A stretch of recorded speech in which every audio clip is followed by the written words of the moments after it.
Bhagavate Vasudevaya. Om Namo Bhagavate Vasudevaya. Om Namo Bhagavate Vasudevaya.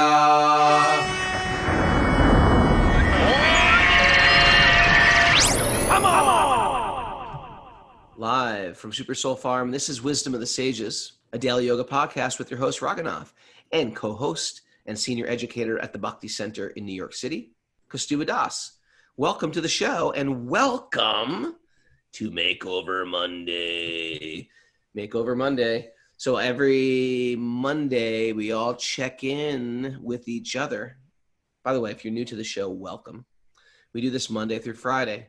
5 a.m. if you join us live on Zoom. If you want to get on our Zoom family, you have to email Mara, our assistant, at wisdomofthesages108@gmail.com. And every Monday, we put the first part of the morning aside to check in with ourselves, how we did last week, and sort of say, who do I want to become this week? What do I want to do? How can I upgrade my life? It's sort of like a New Year's resolution that happens every Monday. And you know what? Can I share with you one of mine, Kaustubha? Go for it. I started it this morning. No phone as soon as you wake up. No phone as soon as you wake up. Don't check the phone at all. You go right to wash your hands, get your hand in the bead bag. Okay. That's my Makeover Monday. And you know what? I did it this morning. I woke up at 3:30. I slept outside too. Sleeping outside is so good. There's so many crazy sounds at night. Where do we live?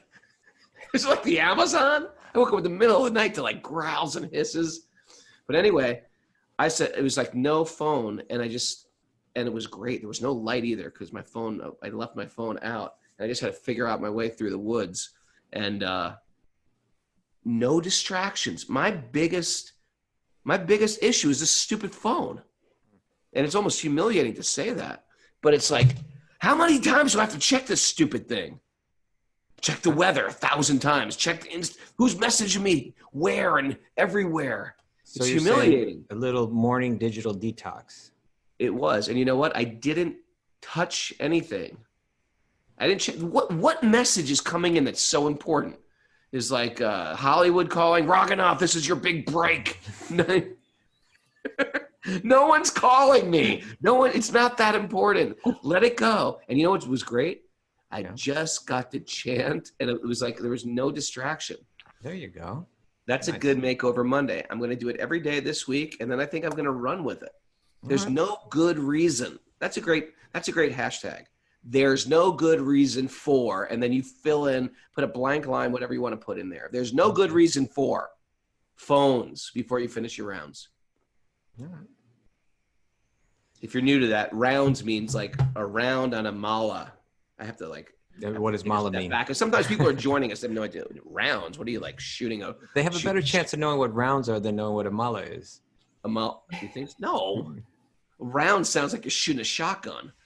And mala sounds like. I like this one.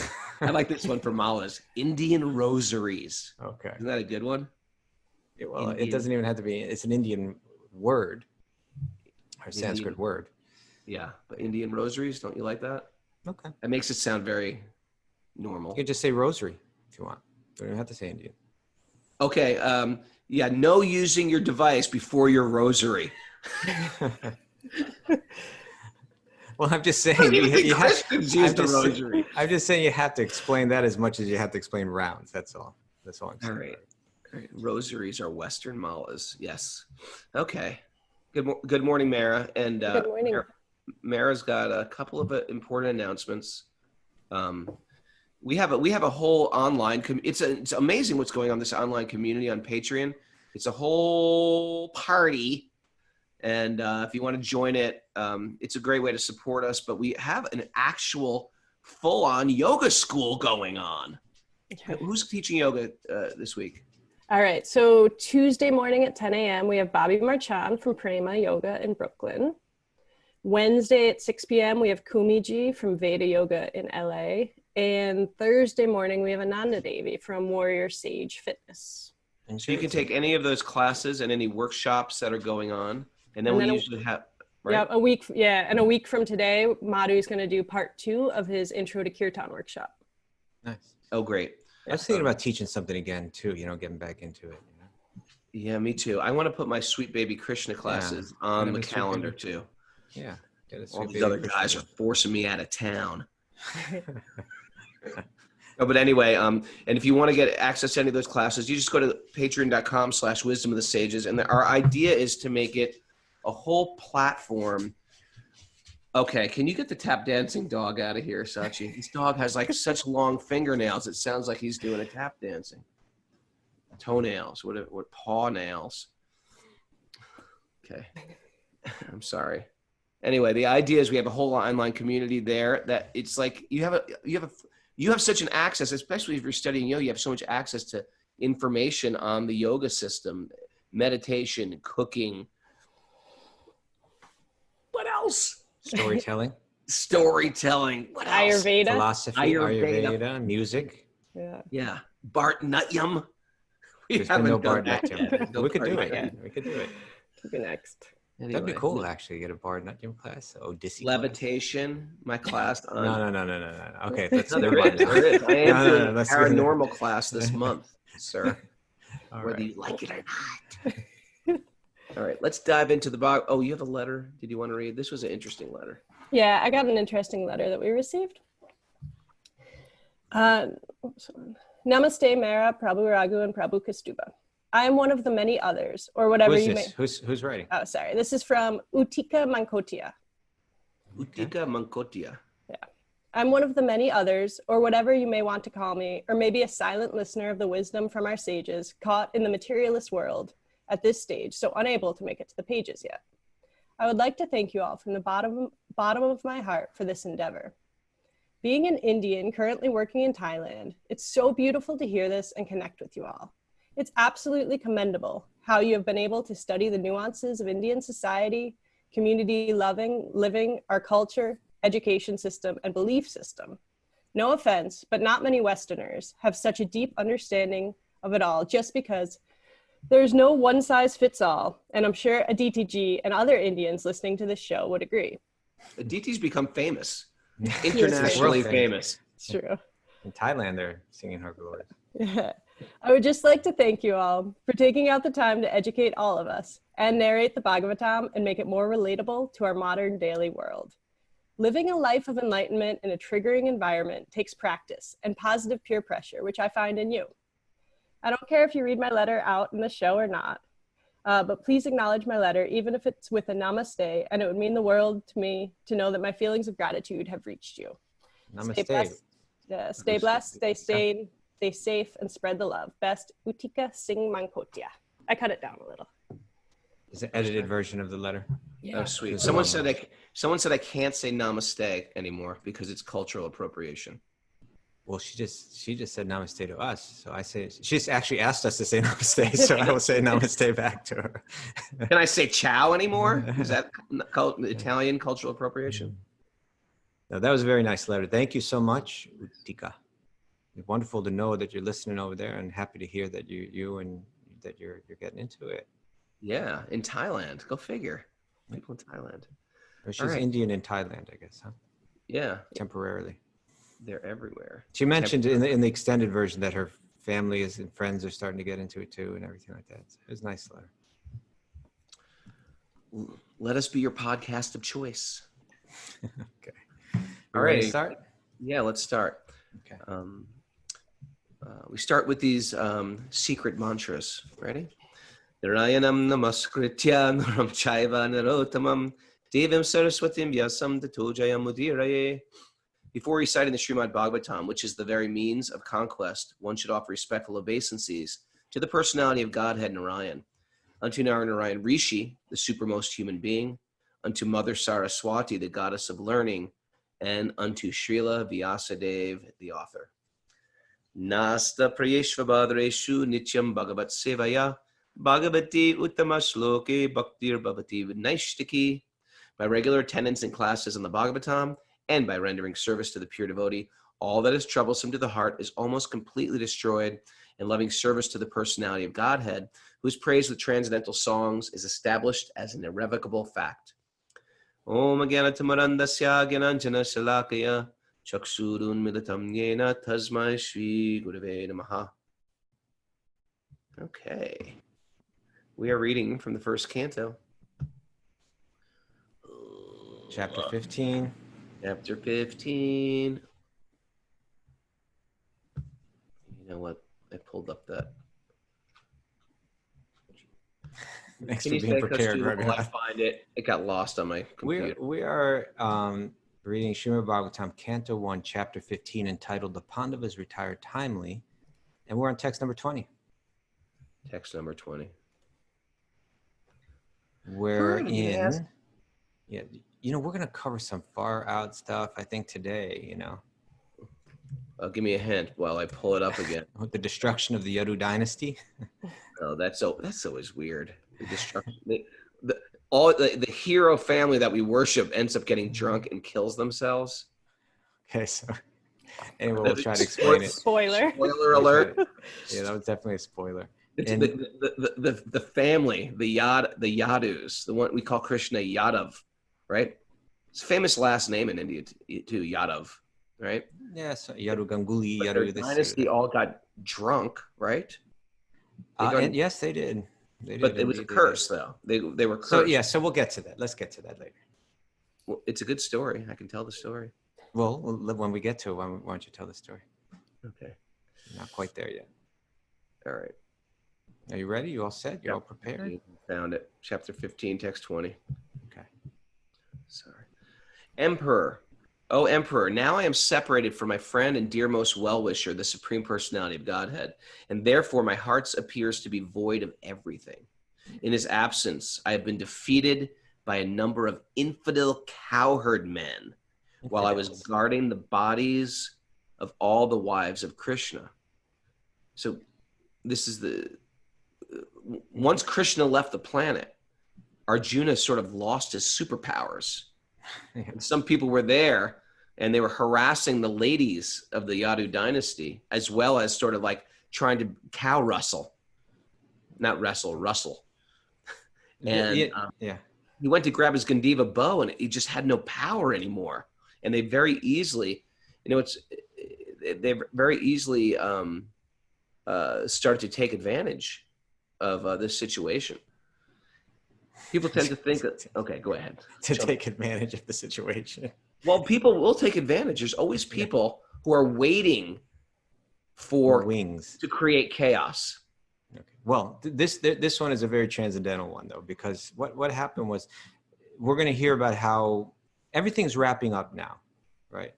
Yeah. Krishna's appearance had to do with Mother Earth saying there's all these horrible kings. I can't bear it anymore. He appears with this entire dynasty. They're called the Yadus, and the Pandavas also appeared. And then through the battle of Kurukshetra, the world is rid of all these evil rulers. And then the final chapter is that Krishna's own dynasty kind of like checks out as well. But they do it in this externally bizarre way, but from a spiritual perspective, it's like it is far out, but very deep way. But part of that is also that all of Krishna's queens, because he was married to 16,108, right? And that requires a whole explanation as well, but we won't go there today. But the point is that all of those queens, they were meant to cut out also.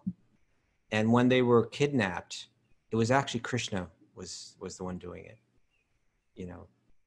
Those infidels, those are actually manifestations of Krishna too, taking them back.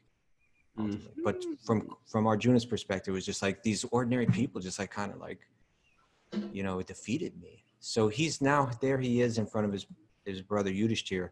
Now he's got to carry the news that Krishna's checked out. The Yadu dynasty's checked out. I've lost all of my Shakti and so on, all my power. And so that's what he's expressing here. What am I going to do? Yeah, what now? What am I going to do without Krishna? But it'll lead there where he finds his solace. That's coming up. I'm not sure if we'll get to it today or tomorrow, but that's really great stuff too. So here's Arjuna now. He's just lamenting. He's sad. It's so sad to see Arjuna like this, isn't it? Well, again, it's sad, but it's when you know the whole story, It's not, right?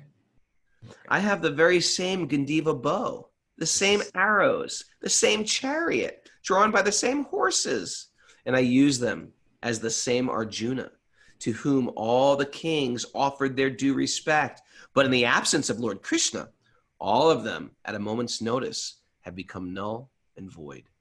It is exactly like offering clarified butter on ashes, accumulating money with a magic wand, or sowing seeds on barren land.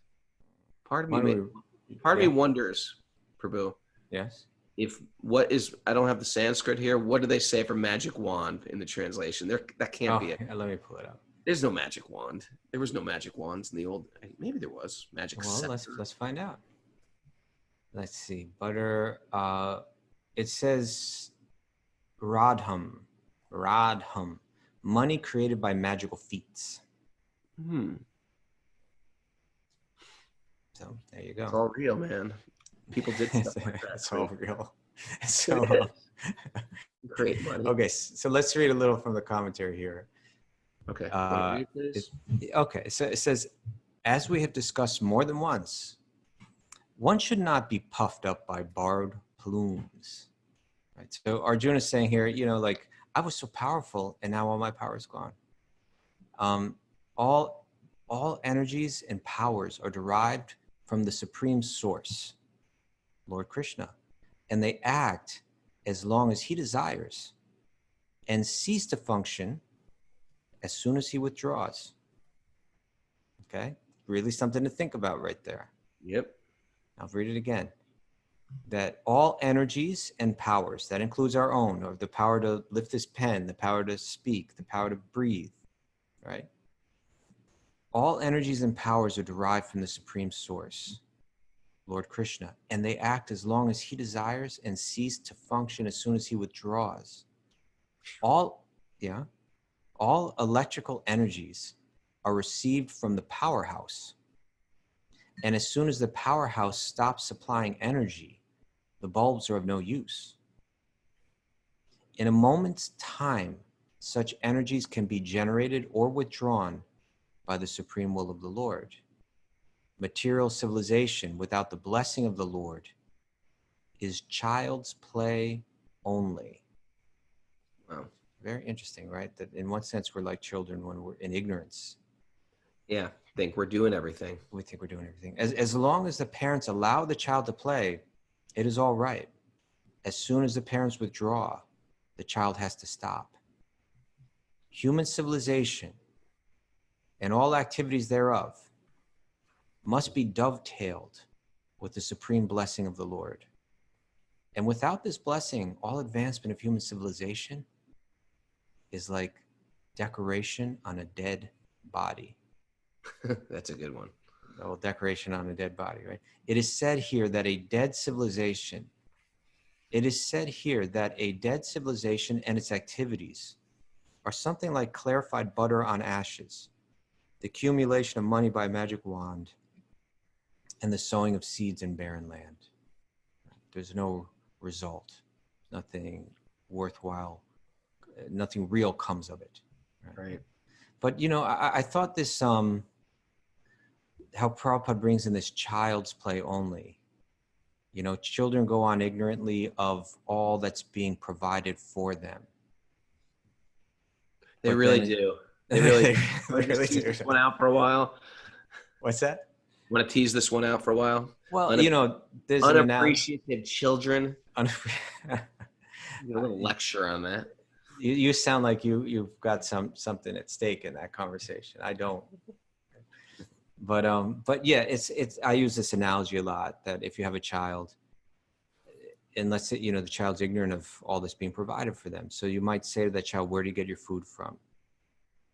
And in their ignorance, the child may say, "I get it myself." Right? And then you say, "Well, how do you get your food yourself?" And the child says, "I walk over to the refrigerator, I open it up, I take out the food. I do it all by myself. It's me. It's caused by me. I am the cause. I'm the doer." Right? Wrong.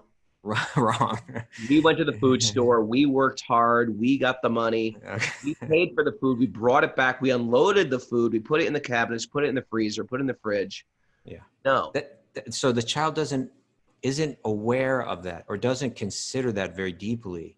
And so the child says, I get it myself, right? Now you could withdraw that at any moment. The parent could withdraw that, the child, and then the child might understand, I guess I don't have the power to provide my own food.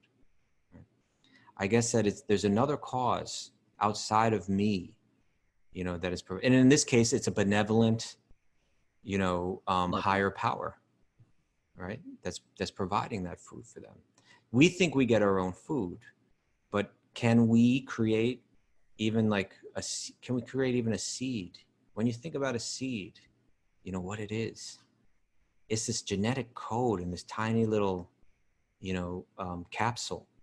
Unbelievable. That you can just push in the ground, and without, often even without any effort, any external effort, by the light of the sun, by the minerals that are in the ground, by the carbon dioxide that's in the air, and by the water that, so incredibly, is preserved in a salted ocean, and then distilled through the actions of the sun, and is carried through the air in the form of a cloud, and then it lets go that water into the ground, and then that water becomes full of the minerals, as it filters through the ground, and then that seed, because it has a little atma in there and a little paramatma in there, has the ability to suck in that water, right? It can act, and it sucks in that water because it's alive.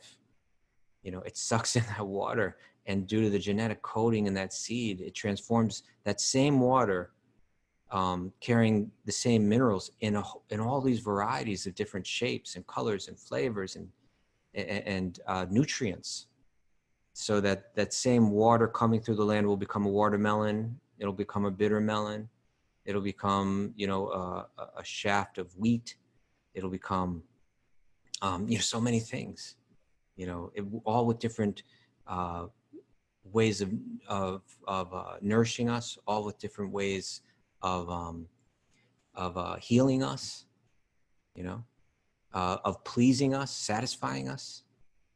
And we think we do it we don't recognize that there's a higher power here. Come on, No, it's like the ultimate in entitlement. A lady came over my house this week, one of my students, and she was just sharing her teenage sons who are just like, they are so entitled. My kids are so entitled. And one kid, I just said, get out of the house. And I was thinking to myself, this is the situation of us in the material world. We are just entitled. We think we're doing it. Our good fortune is by my good choices. And although that has something to do with it, it's not the whole picture. And that's the beauty of the recovery program, our Bhakti recovery program, or recovery programs in general. Our choices in the recovery program, our choices brought us to some type of chaos. And within that chaos, there is like nothing. And the participant is sort of like on their knees. Oh God, I've lost everything by my bad choices. And then they realize I'm not in control of my life. There's a higher power, and I have to turn over my will to a higher power. It's actually quite beautiful. It's a tough way to get there. And Krishna's, it's like you're trying to tell your teenager this, hey, listen, you can stay in the house. You just got to do some work. You don't understand how much I'm doing for you. You got to now pay it forward. And sometimes the teenager's like, screw you. I'll figure it out myself. And the kid moves out and they realize, oh my God, I got to buy all these things. I got to buy a broom, a dustpan. Do you know how? Got to work. Yeah, I got to work. Yeah, you got to work.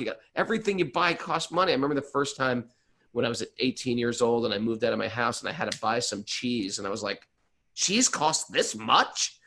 Forget it. I'm not going to eat cheese anymore. It's just like you realize how much everything costs. So in the same way, we live in this entitledness, and it's sad. And it's one of the key points of spiritual evolution is appreciation. Appreciation, not just for our family members, but that so many people are taking care of us, including, and it all goes back to source. Source is taking care of us. When I fully imbibe that, there's nothing left in the heart except gratitude. And that's a game changer in my spiritual life. That's beautiful. You know, that's beautiful. It's actually, once you understand that principle, then everything about the yoga culture, it works within that context. Like, what is puja? Puja is just me saying, hey, thank you. You know, thank you for all of this. Should I go through life? Should the child go through life and never thank their parents? Of course not. If the child does, they're going to grow up warped and they will be unhappy. They have to come to that point. If you can't come to the point where you appreciate what's provided for you and show some appreciation, you're not going to be a happy person. You're going to be a warped person moving through life, you know? Right. And so, so in any case, that's this commentary reminded me of a very often quoted verse from Bhagavad Gita. Can you think of the one I'm thinking of, Raghunath? This verse, hot seat me. How we think like it's all us, but actually, yeah. What's this verse? Yeah. Mm-hmm. Do you want me to give you the first word? Give me the first word. I'll give you the first letter. In the first word. I'll give you the first syllable. Prakriti kriyamanani. Yeah. Second. That's all I got for you. Prakriti kriyamanani gunai karmani sarvashaha. Okay. Ahankara vimudhatma. Ahankara. It's amazing in Sanskrit. You know, I tell you, we're gonna get into this with our whole Patreon little village we're creating, because we have to do regular study of shlokas, because just by studying these little, like, I actually never learned this verse. I never learned this verse, but just by, I knew the first line because and then you can kind of quoted so much. Yeah.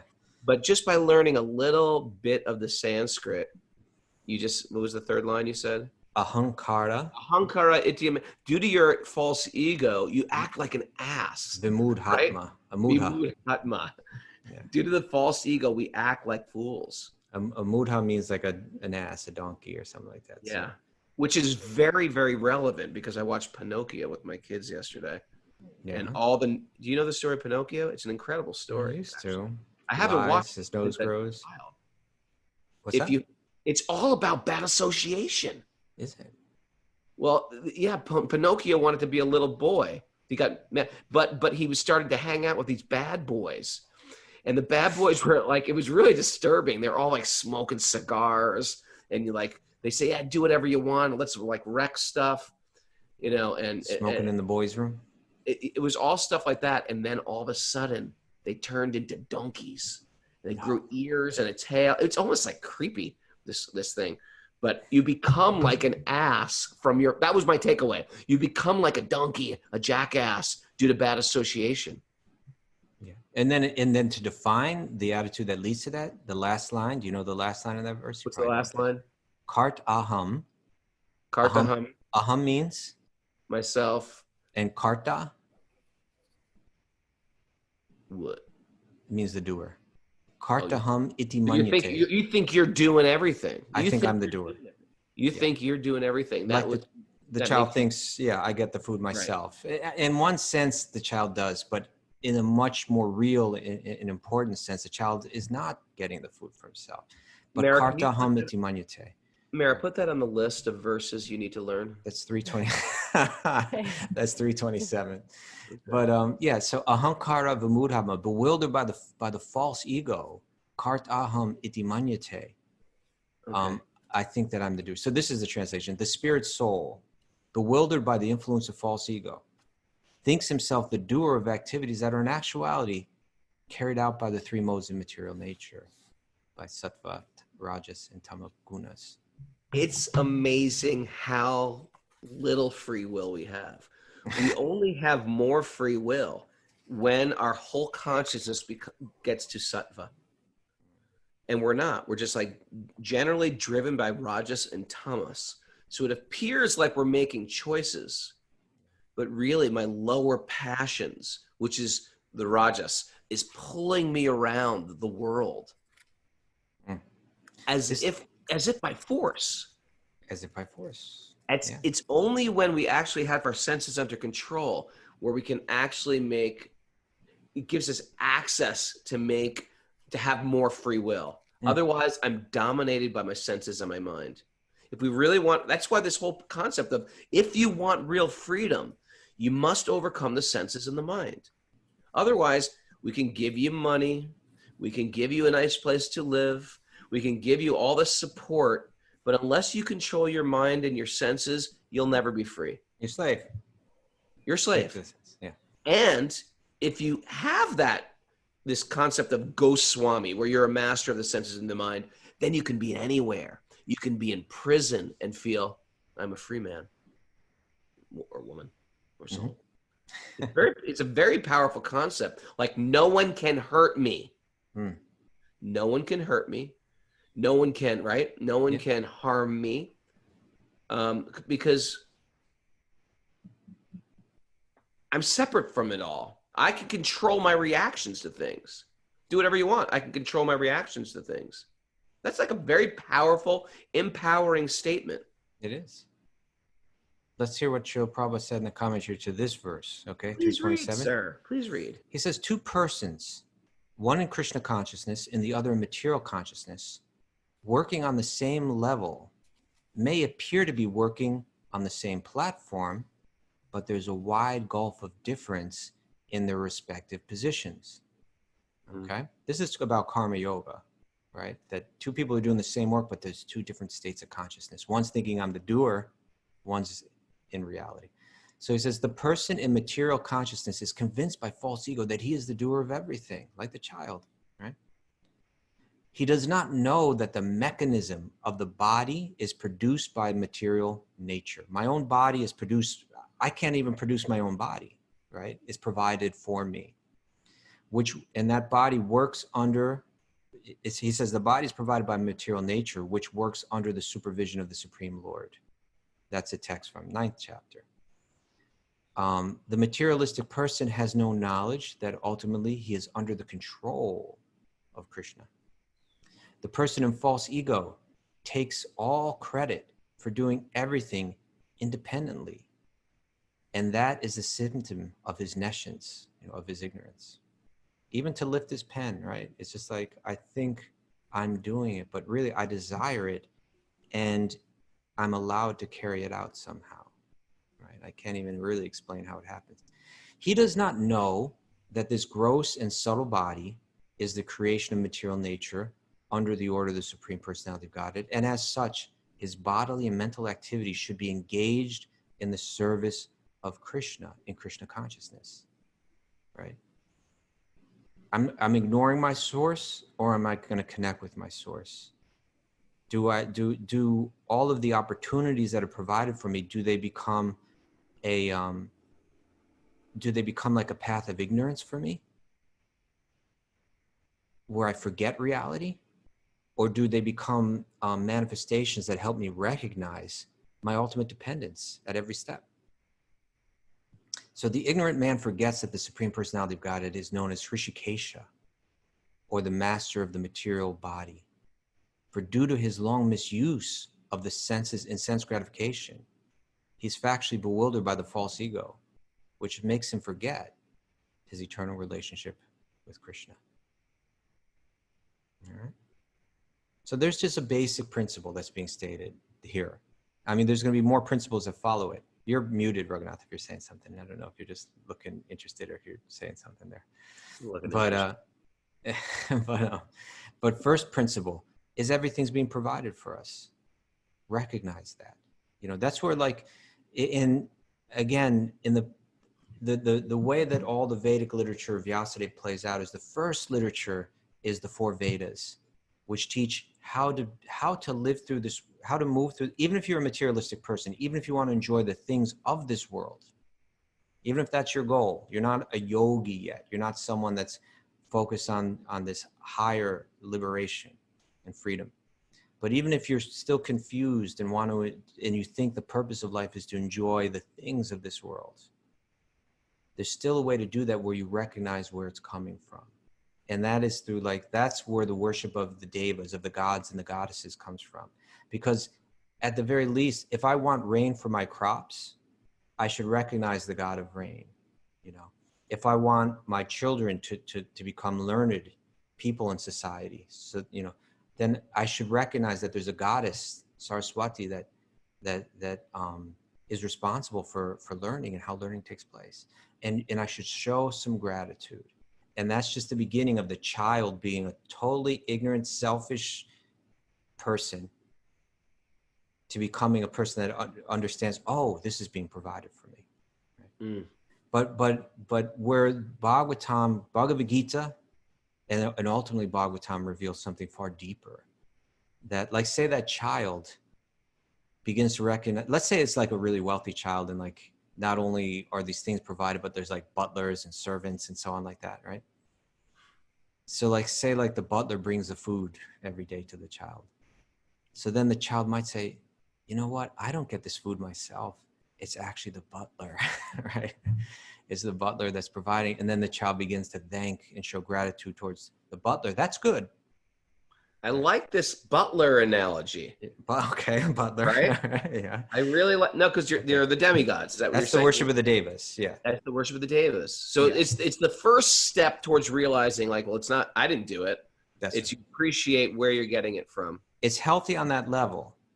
But Bhagavad Gita is going to show you need to go further still, because ultimately that butler is provided for as well. The butler is also a manifestation of the benevolence of the parents who pay for the butler, who pay for the butler to come. And so it's the parents that pay for the food, that pay for the butler, that do all of this. Now, people from the West, they might think, well, why are we even talking about the demigods? I don't even need to know about the demigods. Why are you even talking about that? Because it's a huge thing in India. And in the same way I grew up learning what's that called? The Apostles' Creed and other various, Catholic things. They were just sort of bred into me. My mother per se, or my parents who grew up Catholic, they didn't necessarily even know what they were doing, but they follow things in a tradition, and they were given to me in a tradition, and they were given to them in a tradition. But there comes a time in our traditions where we start to ask, well, why am I saying this? So a lot of times in India, people worship according to their ancestors a particular deva or demigod. And they don't necessarily know why they're doing it, but we've always done it. My grandmother did it. My great-grandmother did it. So we worship Chandi, Durga, Ganapati. They don't Krishna. To them, it's just a family tradition, and so they, keep it on. And when we study the Vedas talk about all the worshiping of Indra and how to get birth on higher planets.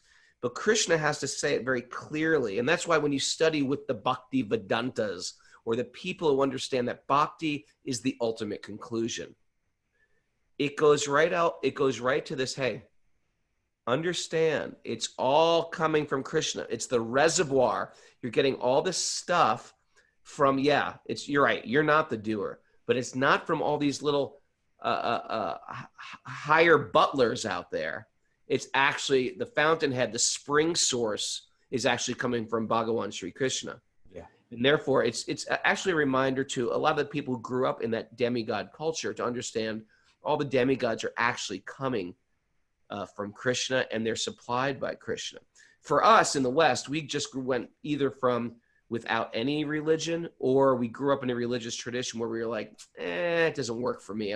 I need something fresh and new that makes sense, that answers some of my questions.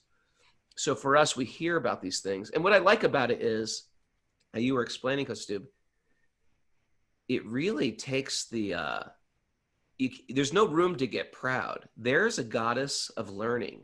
There's a goddess of illusion. There's a god of the sun. There's a God of water. There's a God. It puts personality in every, what we would call a physical element. Right? It reveals, let's say it that way, right? It reveals the personality behind it. There's personality behind everything. Mm-hmm. And I think a lot of us, when we got into vegetarianism, for ethical reasons, a lot of us were thinking, there's personality in my dog. Of course there's personality in a cow. But there's personality in a bug. There's personality in plants. I mean, people are garden. No, there's personality in plants. You can have 3 of the exact same apple trees, and each apple will be some trees give sweeter apples because there's not only that, but when you talk to them, they actually grow. Hug them. Right. They actually do. Yeah. No, but scientifically they study this, right? Yeah, If you music. talk in a sweet tone or provide sweet music. Right. You put like Mozart in front of an apple tree, and then you put like a Megadeth in front of an apple tree. They What get happens to the Megadeth tree? Megadeth, the apples turn like gnarled.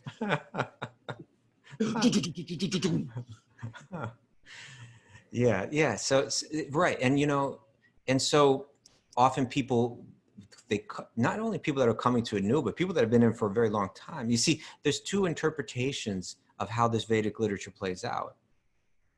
Now, some people say the oldest literature is the most important, so therefore there's many demigods and they're all the same and choose whichever one you want. But if you really understand it, how Vyasadeva, who's the author himself, explains it, it's coming in a progression. So the beginning is like, okay, you want to be a materialist and you want to ignore your connection with the parent. That's okay, but at least respect the butler, right? Respect the butler, man. At least respect the butler. At least show a little respect to someone. Respect the butler. Right, but the real thing is you got to work out all your issues with the parent. Okay, that's really what life is all about. Yeah. So who is that parent? Ultimately, Krishna is the mother. Krishna is the father, right? So that's where. So whereas the Vedas are showing how you can, respect the butler and live more happily in the house. Happier. I like happier. Then, but what the Bhagavad Gita, in no uncertain terms, very clearly, very directly, repeatedly lays out is that Krishna is the source of the devas, right? And Krishna will say, it's okay that you worship the devas, but why not just come to me, because I'm the one that provides it all anyway. And then the Bhagavatam, you get the fulfillment of it all. The Bhagavatam is just the most elaborate explanation of ultimately the things of this world, the butlers, that they don't satisfy. Ultimately, the Atma Supersidity, the complete satisfaction of the soul is when you reconnect with the parent. You work out all your issues and you reconnect with that parent. That's when full satisfaction comes. I mean, the Gita, and this is why after we study the Bhagavatam, the Bhagavad Gita is so easy to understand, because Krishna is very just easily explaining his position in the Gita. But in the Bhagavatam, it's just like why to fall in love with Krishna. Yeah. It actually makes the heart fall in love. Yeah. Because we become charmed by Krishna. It provides all the philosophy that you need, and then it gives Krishna's whole life. You fall in love with Krishna. Yeah. And we are charmed by that young boy. It's very charming. Especially the young, right? The young little Krishna is very, very charming. So this verse 327, Mara, you gonna focus on this one? Yeah. I say Mara, but I mean anyone who wants to learn verses, that's a good verse. I will just call everybody in a blanket statement Mara. So why don't you make this a makeover Monday, and next Monday you got to chant this by memory, Raghunath. Not me, Mara. No, you. Makeover, come on. You know what? I'm learning different types of verses now. What are you? Oh, what fancy esoteric verses? Fancy not these fundamental verses. Fancy esoteric verses. What have you learned? Let's hear it. I'm preparing for the time of death verses. Okay, let's hear one. I don't have any on me. Okay, I'll give you one. Oh, you're learning them though. You plan to learn them. Yes. You got one? Okay, I'll give you one right now. You ready? Yeah, I want to hear it.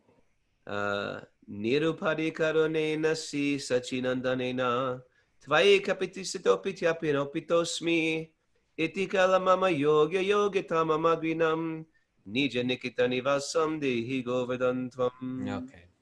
Although I am a criminal and a thief, Lord, this is a prayer to Govardhan. Although I'm a criminal and a thief, Lord Chaitanya has given you to me and me to you. Therefore, do not consider me an outsider, but please let me always reside by you. Oh, isn't that beautiful? There's so much to that verse that needs to be explained. Right? Lord Chaitanya has given the author, whose name is also Raghunath, Lord Chaitanya gave him a Govardhan Shila, a stone from Govardhan Hill. Although Lord Chaitanya has given me to you, and therefore given me, given me to you and you to me. Although I'm a cheater and a rascal, The interesting thing is when someone is self-reflective, Yeah. they start to notice, and not in a beat yourself up and sit in self-loathing and say self-hate. They notice their shortcomings. When person is materially absorbed, they notice everyone and everything else's shortcomings. In Bhakti, we find the most evolved people are the people who are noticing their shortcomings so they can get rid of their shortcomings. If you don't notice your shortcomings, you can't get rid of your shortcomings. And in that mood of genuine humility, which is really being a genuine type of honesty, it opens up the doorway to Krishna to walk right into your heart, for divinity to enter your life. As soon as I start worrying about everybody else's problems and how, if they would just listen to me and how I can help the world with my great intelligence, it puts up a barrier often. And in that arrogance, it pushes Krishna away, pushes knowledge and wisdom away. So anyway, I love the fact that these authors, it almost seems like, what's wrong with these guys? Why are they speaking so a criminal and a rascal?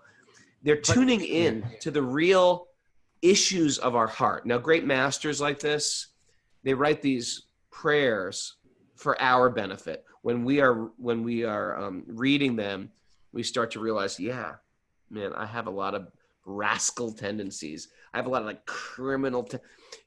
I was gonna say, it just plays into the exact topic we were just discussing. Right. If you accept something, you think you got it yourself, although someone gave it to you. In a sense, you're a thief. If you don't at least recognize where it's coming from, you're taking, but you're not giving back.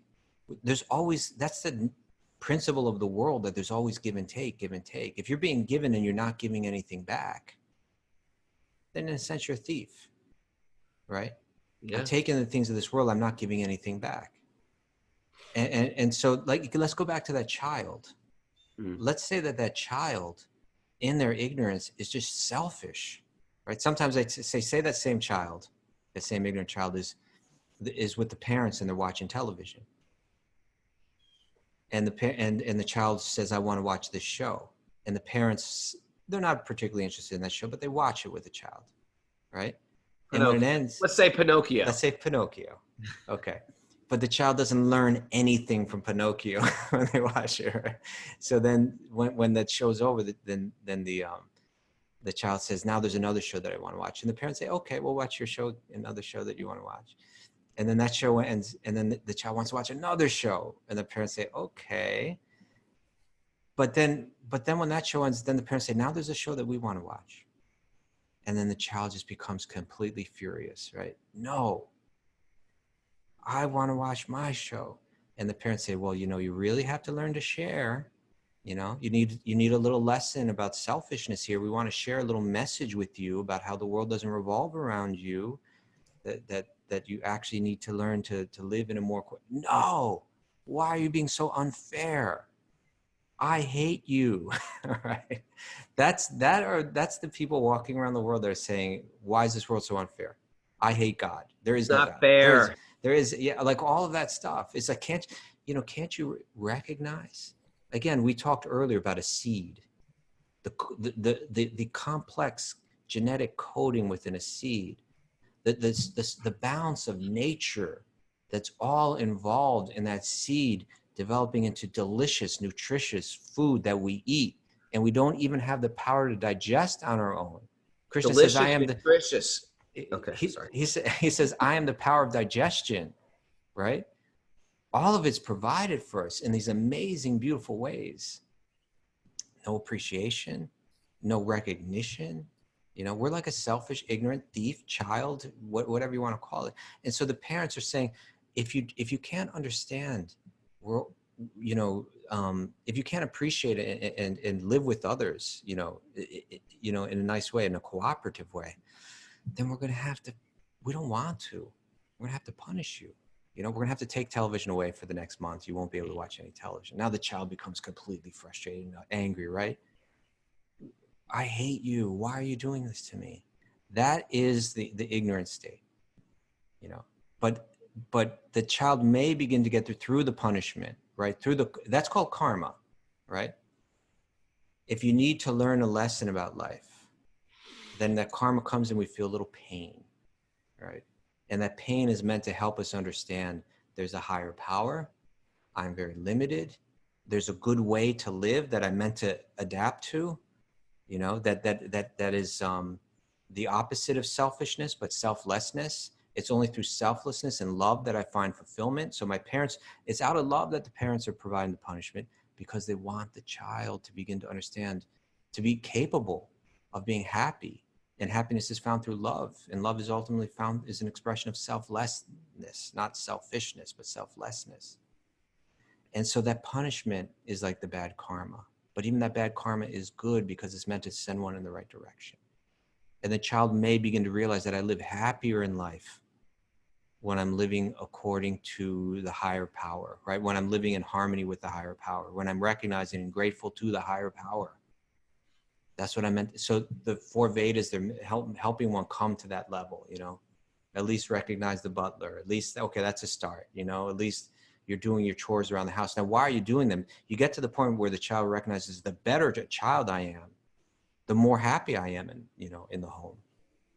And so then you're operating on that level. It's still not the deeper level of realization, but it's a start. And the parents are happy. But it leads to bhakti. And in bhakti is where you're living as that cooperative child, but not because you're getting something for it, but it's out of love for the parent. And when the child is working and serving and living in harmony and love with that parent, then what's happened is the channel for love between the parent and the child back and forth is wide open. Now, when the child is in total ignorance, right? Why are you punishing me? I hate you. This isn't fair. The ignorance is blocking even though the parents are acting out of love, the child's not experiencing that love. And the child's not feeling any love within its own heart for the parents. But now through the bad karma and the realization that was gained, and ultimately the conviction to connect with that higher power, the recognition and the appreciation, and then that matures and matures and matures, where once all the selfishness is being let go and all of the appreciation and love is growing.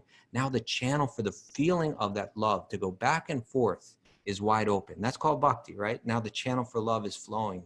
There's nothing interfering. There's no selfishness interfering with it. There's no ignorance interfering with it. That's why you study these books. That's why you do these practices, to become purified of all that. And then in a higher stage of bhakti, all the esoteric stuff opens up. That love can flow in all these different flavors, in all these different ways, and the beauty of it is all ultimately revealed there in the Bhagavatam.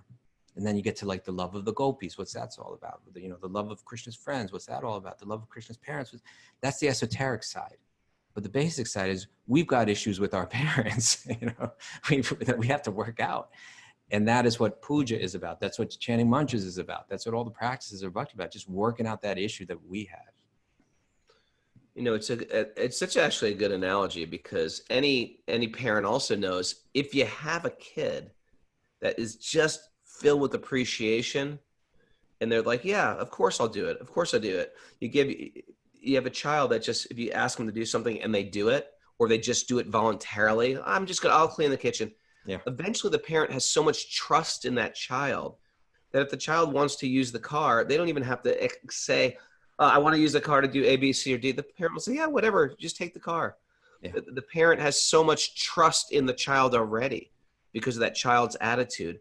And that's why the liberated soul, or the pure devotee, the devotees who are acting without material motive, they actually have everything. They're free. They have all mystic powers. They have all intelligence. They have knowledge. They can give because they're actually in full connection. Yeah. Beautiful, Raghunath. It's your beautiful analogy, Prabhu. How about the beautiful kirtan? We're over time. Well, here we go. All right. That was a good way to start the week. Yeah, good way to start the week. Good Monday. Thanks for everybody joining us. We're going to have a great makeover Monday. Just say no to your phone. That's right. We're going to have a good walk on Wednesday, too. We've got a musician coming in, really good. We've got a musician on our walk-in Wednesday. Yeah. and some trivia for Mara for Trivia Tuesday. Hey, I want you to very quickly look at the yogi formerly known as Just a Ruckus. Pin his video, and you're going to see something quite peculiar. Everybody pin his video. Yeah, well, I've seen that for days now, but now it's finally lit up. What is that all about? That's your head and my head. Is that what it is? Figure out if it's like, does he have cutouts? Do they have skulls? I cannot figure it out. Blow it up. Anyway, thanks everybody for joining us. If you're listening on whatever it is, Apple Podcasts, go there. Give us a 5-star review right now. Say something wonderful about the podcast. I think it helps. Should they do that every Monday? Every Monday, yes. And thanks for everybody joining us that I didn't say good morning to. Bhakti Brandon, for example. Who else has joined us here? Shaila. Shirya Radhika, who made that cool embroidery. So cool. A great day to have a great day embroidery.